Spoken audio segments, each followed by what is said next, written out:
हम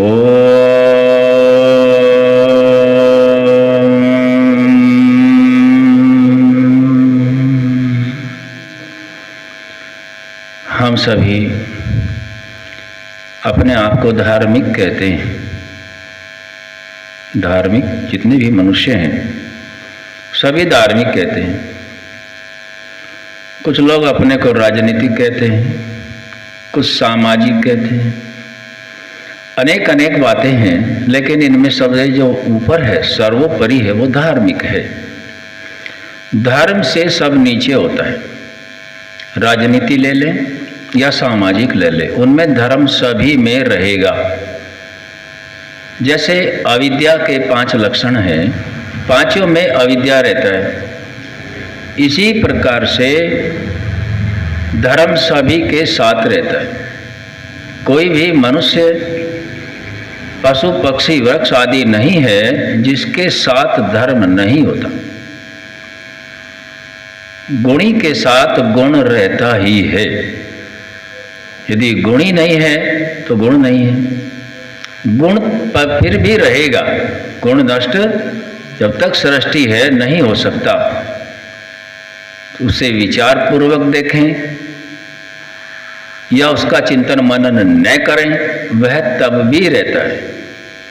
धर्म का अर्थ क्या है, इसको थोड़ा सा समझने का प्रयास कर लेते हैं।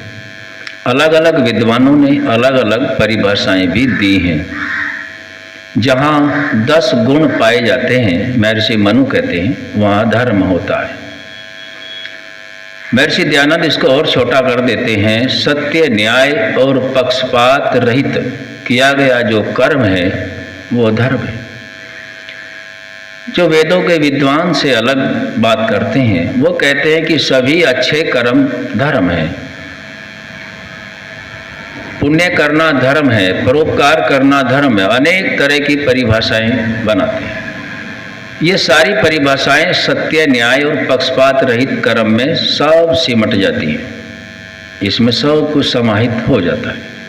जैसा जहाँ का क्षेत्र है, वातावरण है, उसी के अनुसार उत्तम कर्म करना धर्म होता है। मनुष्य को धर्म का विशेष ज्ञान प्राप्त करने की आवश्यकता नहीं है। स्वाभाविक धर्म सभी के अंदर होता है। एक कहानी धर्म के माध्यम से हम समझते हैं। घटना ध्यान नहीं आ रहा कि जगह की है, सत्य घटना है।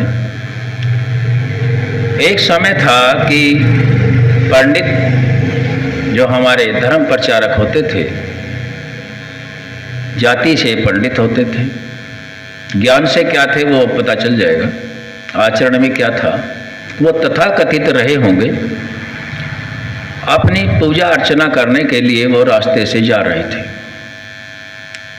ये शायद घटना जब की है 200 वर्ष पुरानी है आसपास की।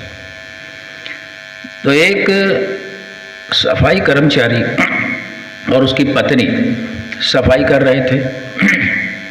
देखने से लगा कि ये शूद्र हैं। वो शूद्र के प्रति बड़ी घृणा रखते थे।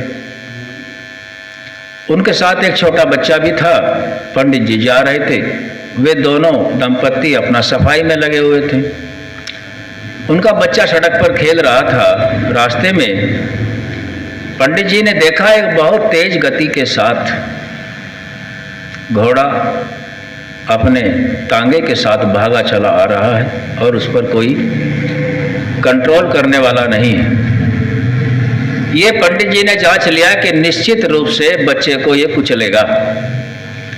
अब पंडित जी ने कुछ ध्यान नहीं किया। तुरंत मन में आया कि इस बच्चे को यहाँ से हटा दिया जाए। ये कहाँ से आया? ये धर्म था उसका। ये धर्म स्वाभाविक था। स्वाभाविक धर्म से मन में आया कि बच्चे को हटा दिया जाए। लेकिन अहंकार के कारण क्या हुआ कि तू तो ब्राह्मण है और ये बच्चा शूद्र का है, तेरा तो अभी धर्म भ्रष्ट हो जाएगा। वो बनावटी धर्म था, बनाया हुआ, और वो अंदर का धर्म था।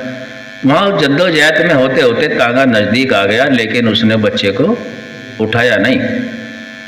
तभी वहाँ से एक पादरी गुजरा और उसने बिना कुछ देखे बच्चे को वहाँ से अलग हटा दिया। पंडित जी घर तो चले गए। लेकिन मन में उथल पुथल मची रही। उथल पुथल मची रही कैसे कि जो ओरिजिनल धर्म था उसको छोड़ दिया, जो स्वाभाविक धर्म था उसको छोड़ दिया। ये सभी मनुष्यों के अंदर होता है। वो किसी भी देश में रहता हो, किसी भी भाषा भाषी को बोलता हो, चाहे वो ज्ञानी है चाहे अज्ञानी है, वो धर्म सभी के पास होता है, पशुओं के पास भी होता है।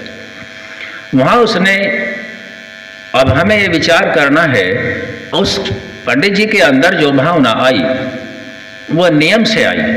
नियम क्या कहता है? जिस काम को करने में भय शंका लज्जा नहीं है तुरंत कर दो।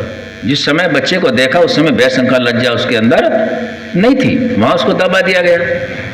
मनुष्य भी दबाते हैं भौतिकता को देख करके, लेकिन जो अपने आप घटबड़ कर रखा है अहंकार लोभ क्रोध आदि ज्ञान आदि का घमंड के लिए, वो प्रभावी हो गया। तो नीचे का ज्ञान दब गया, जिसमें भय शंका लज्जा नहीं थी वो छोड़ दिया, और जिसमें भय भी है शंका भी है लज्जा भी है, कई दिन तक नींद नहीं आई है, उसको कर दिया।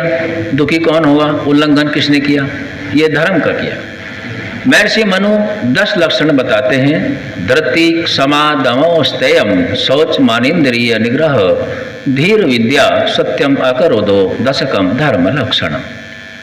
लक्षण जहाँ है वहाँ धर्म है। पहला लक्षण रखते हैं धृति। धर्म पर आरूढ़ रहना है, धर्म को जानना है, धर्म को अंदर से बाहर लाना है। जैसे ईश्वर हम सभी के अंदर मौजूद है, संपूर्ण ब्रह्मांड में व्यापक है, कण कण में रहता है, लेकिन वो रहता है, सब कुछ है, लेकिन उसको भी जानना पड़ेगा। इसी प्रकार से धर्म का लक्षण है। अंदर तो धर्म है सभी के, कोई नहीं से वंचित है। परमात्मा ने सबको सब चीजें बराबर मात्रा में दी है। जितने भी आत्मा के साधन हैं, जिस सत्व रज तम को जिस मात्रा में मिला करके इंग्लैंड या जर्मन जापान के मनुष्य में उसको रखा, जितनी सत्व रज तम की मात्रा बुद्धि में अन्य देशवासियों के शरीरों में है आत्मा के साथ, उतनी ही भारतीयों के में है। इसमें कोई फेरबदल नहीं है। जितनी हमारी मन की है, मन भी प्रकृति से बना हुआ है, इसके अंदर जिस जिस मात्रा में प्रकृति से सत्वरज तम को मिला करके मन को बनाया था, 5 तन मात्राओं से बनाया था, सत्वगुण प्रधान बनाया था, ऐसा ही उतनी ही मात्रा का अन्य देशवासियों को दिया है और उतना ही हमें दिया है। परमात्मा पक्षपात रहित है और परमात्मा का ये न्याय भी है और ये अटल सत्य भी है। तो धर्म सिद्ध हो रहा है। तो परमात्मा किसी के साथ भी कोई भेदभाव नहीं करते हैं, सबको बराबर बराबर देते हैं। हम धोखा का खाते हैं, हम धोखा खाते हैं इस भौतिक ऐश्वर्य में जो कभी साथ देने वाला ही नहीं है। साथ तो ये शरीर भी नहीं देगा कि उसको इतना धन माल दिया, हमें कम दिया तो फेर बदल। ये हमारी अज्ञानता है, ये हमें खोजना होता है। धृति जो पहला लक्षण मनु जी ने बताया, स्थिति चाहे जैसी हो हमें धैर्य को रखना है। धैर्य बोल दिया और सुन लिया, ये इतना आसान नहीं है। आसान कैसे होता है? आसान करने का तरीका भी वेद शास्त्रों में दिया गया है। जब मनुष्य अपने आप को जान लेगा, यदि है अपने आप को नहीं जान पाया है तो इनको भी नहीं जान पाएगा। धरती आदि को अपने आप को कैसे जानना है कि उसे ये जानना है सबसे पहले कि मैं तो एक आत्मा ही हूं और मुझे सब कुछ मिला हुआ है। जिसने मुझे मिला हुआ दे रखा है, एक दिन वो वापस जरूर लेगा। सदा कोई किसी को नहीं देता, एक न एक दिन वापस मांग लेता है, आपका किराया मांगता है भौतिक जगत में। तो जो शरीर परमात्मा ने दिया प्रकृति का, और प्रकृति सारी मिलके बनी हुई है। जो वस्तु जो पदार्थ बनता है वो एक दिन बिगड़ता भी जरूर है। तो आत्मा को परमात्मा ने ये साधन दिया।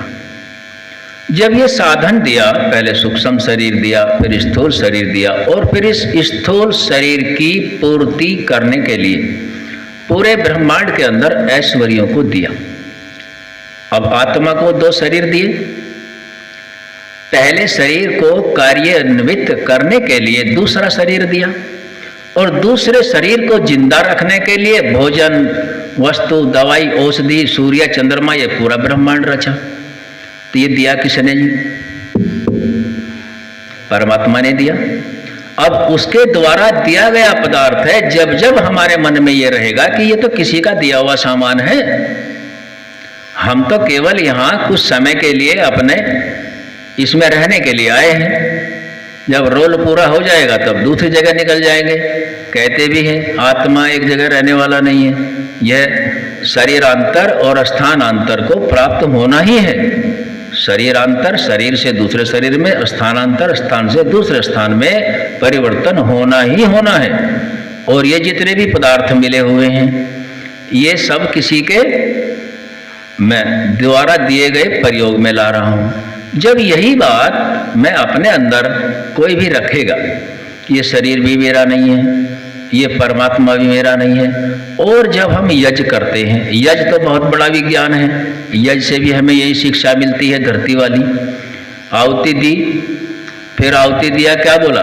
ईदन्ना मम, सारे जीवन भर आहुति देते रहो और ईदन्ना मम बोलते रहो, यज्ञ से कल्याण नहीं होगा। जब यज्ञ में बताए गए विज्ञान को अपने अंदर धारण किया जाएगा कि हाँ वास्तव में मेरा नहीं है, तो मुझे धर्म के अनुसार ही कार्य करना है, सत्य, न्याय और पक्षपात रहित कर्म करना है, तभी ये धैर्य वहाँ क्या बोलो जी टिक सकता है। इससे पहले धैर्य नहीं टिकेगा। और अस्थाई जड़ नींव मजबूत करने के लिए नियमों पर आरूढ़ ही होना पड़ेगा। नियम सुनने और बताने के लिए नहीं है, नियम आचरण में लाने के लिए होते हैं। आगे के और 9 लक्षण हैं, तो आज हमने केवल धरती से काफ़ी समस्याओं का समाधान हो जाता है। कैसी भी स्थिति हो, जितनी ही खतरनाक स्थिति हो, वहाँ कुछ समय के लिए बिल्कुल धैर्य रखो, तो रास्ता कहाँ से निकलता है आप सब अनुभव करके देख लेना। तो आज हमने छोटा सा विषय यज्ञ धर्म पर रखा, आगे फिर कभी ओम।